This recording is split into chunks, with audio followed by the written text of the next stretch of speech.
जी अस्सलाम वालेकुम। ये ऑर्डर डिस्पैच कर रहा लाहौर का, और मुझे पता लगा है कि लोग कहते हैं कि आपका व्हाट्सएप पे लोग ग्रुप में हमें मैसेज करते हैं, वो कोर्स करवाती हैं और करवाता है। तो उन्होंने कहा ये देखें जी, आपके बारे में लोग ये कह रहे हैं, वो कह रहे हैं, ऐसे कर रहे हैं, वैसे कर रहे हैं। मैंने तो सरेआम रेट बताई, मैं जो भी बात करनी है तो मैं सरेआम यूट्यूब पे करता हूँ। कभी विजिट तो करो, मेरी पूरी वीडियो तो देखा करो।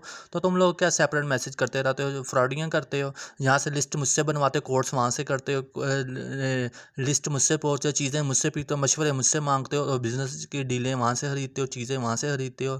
ये अच्छी साइंस है तुम लोगों की। अपनी तरफ से चालाकी करते हैं कि भाई बेवकूफ़ है, उसको पता नहीं लगेगा। जिन लोगों से तुम बातें करते हो ना, वही लोग मुझे आधे घंटे बाद मैसेज करके कहते हैं ये नंबर रहा, ये स्क्रीनशॉट रहा, ये आईडी है, और ये सिलसिला, और ये है, ध्यान रखना। तो ऑलरेडी वो बंदे का नंबर मेरे पास मौजूद होता है, और कमेंट भी मौजूद होता है, और बात चैटिंग भी मौजूद होती है। ठीक है, ये तो हाल है तुम लोगों का। तुम लोग तो अपनी इज़्ज़त खुद भी करवाना नहीं चाह रहे हो, ना करना चाहते हो। तुम लोगों ने इसी तरह ही रहना है और इसी तरह ही रहोगे, क्योंकि जो अपना हाल नहीं बदलता, अल्लाह भी उसका नहीं बदलता। थोड़ी सी ठीक है, शर्म करें।